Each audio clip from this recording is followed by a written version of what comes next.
Rabbana atina fid dunya hasanah wa fil akhirati hasanah wa qina adzabannar. Kita meminta dua kebaikan dalam doa ini. Pertama, kita minta kebaikan dunia dan juga kita minta kebaikan akhirat. Sesungguhnya itu adalah ladang kita untuk menuai nanti di akhirat.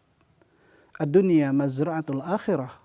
Maka sesungguhnya dunia adalah ladang kita untuk kita tuai nanti untuk kehidupan akhirat kita.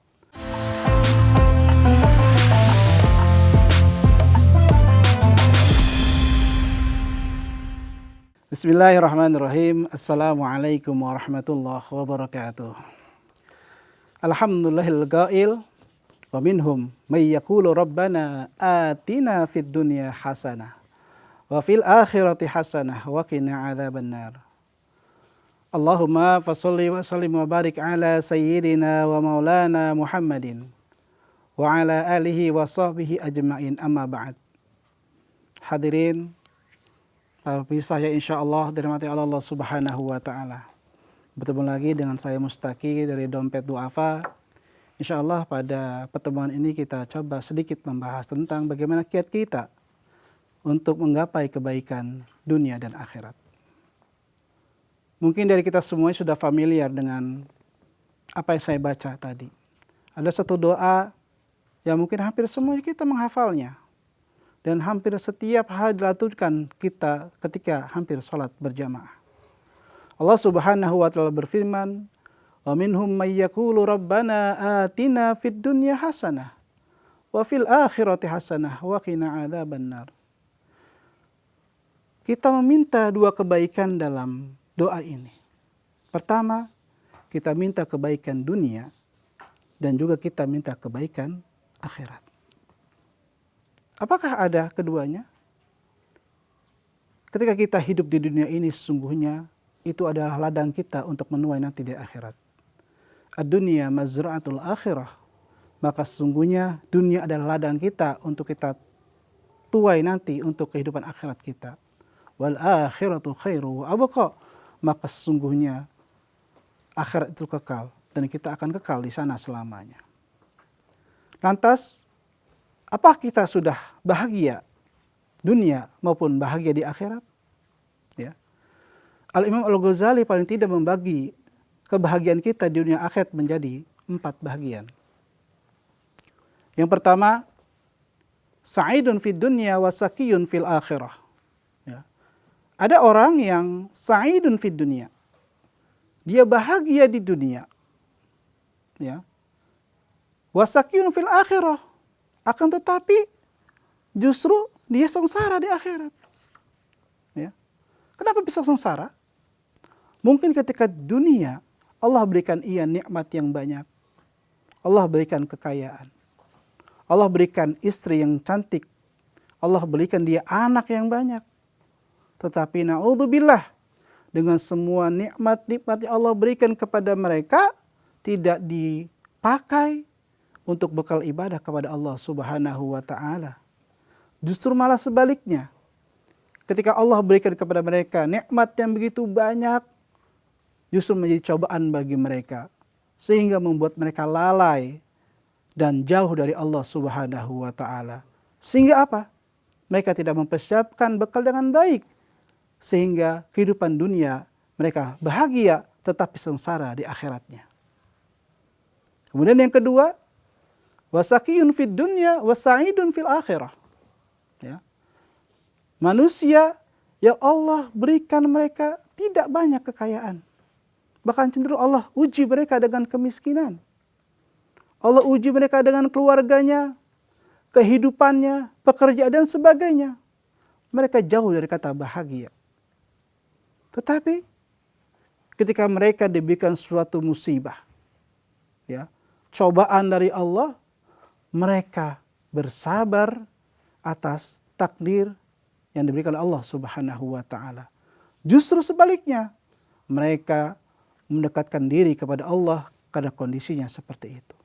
Nah, karena mereka menerima atas ketentuan Allah, kemudian mereka tetap beribadah kepada Allah dan mendekat kepada Allah, maka Allah berikan ganjaran kebaikan kepada mereka dan mereka tetap dekat dengan Allah sehingga di akhiratnya mereka mendapatkan suatu kebahagiaan.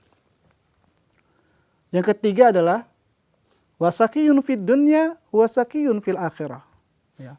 Orang-orang yang diberikan kesengsaraan di dunia, tidak diberikan harta, jabatan, dan sebagainya. Justru ketika mereka diberikan itu, dicoba dengan itu, mereka tidak sabar atas bala yang diberikan kepada mereka. Justru mereka murka kepada Allah dan mereka lari dari Allah dan menjauh dari Allah. Ketika mereka menjauh dari Allah, maka Allah jauh dari mereka. Sehingga apa? Mereka tidak beribadah kepada Allah. Mereka tidak mendekatkan diri kepada Allah. Maka mereka tidak mendapatkan bekal yang sebaik-baiknya. Sehingga di dunia mereka sengsara, di akhirat pun mereka sengsara. Na'udzubillah wa iyadzubillah. Kemudian yang keempat adalah sa'idun fid dunya wa sa'idun fil akhirah.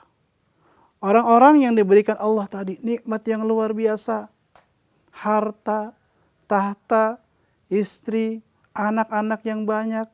Tapi ketika mereka diberikan itu semuanya, mereka tidak terlena oleh nikmat-nikmat Allah. Justru sebaliknya, mereka menjadi orang-orang yang bersyukur atas pemberian Allah. Bukan hanya bersyukur. Di hati mereka, mereka meyakini bahwasanya ini adalah pemberian dari Allah Subhanahu wa taala. Bahwa manusia adalah perantara dari Allah Subhanahu wa taala. Mereka bersyukur dengan hati mereka. Yang kedua, mereka bersyukur dengan perkataan mereka, mengucap alhamdulillah atas segala nikmat yang diberikan Allah Subhanahu wa taala.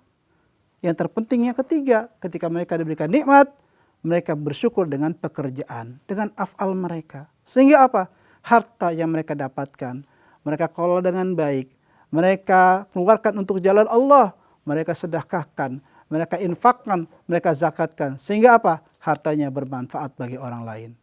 Ketika kita diberikan harta yang banyak, diberikan nikmat yang banyak, kemudian mengelola dengan baik, insya Allah itu akan menjadi ladang ibadah kita, menjadi bekal kita nanti ketika kita menghadap Allah Subhanahu wa taala, sehingga kita mendapatkan yang namanya kebahagiaan dunia dan juga kebahagiaan akhirat. Kemudian apa tandanya lagi kalau kita semuanya tergolong daripada orang-orang yang bahagia? Ya. Yang ketiga, Nabi Muhammad SAW memberikan tanda kepada kita semuanya. Apakah hidup kita baik, kebahagiaan kita di dunia ataupun tidak? Ya. Alamatus syaqawati arba'atun, kata Nabi Muhammad SAW, bahwasanya tanda orang itu sengsara di dunia itu ada 4. Yang pertama adalah dia melupakan dosa-dosa yang mereka lakukan. Yang kedua, mereka mengingat pekerjaan yang telah mereka lakukan. Mereka mengingat amal-amal kebaikan yang telah mereka lakukan. Padahal mereka tidak tahu apakah perbuatan baik mereka diterima ataupun tidak. Kemudian mereka melihat sesuatu dengan dunia kepada orang di atas mereka. Dan mereka melihat kepada sesuatu dalam hal agama kepada orang yang lebih rendah daripada mereka. Na'udzubillah. Jamaah sekalian, oleh sebab itu marilah bersama-sama kita semuanya berjuang untuk menjadi hamba Allah yang sa'idun fid dunya wa sa'idun fil akhirah. Semoga kita semua tergolong daripada orang-orang yang mendapat rahmat Allah Subhanahu wa taala. Wassalamualaikum warahmatullahi wabarakatuh.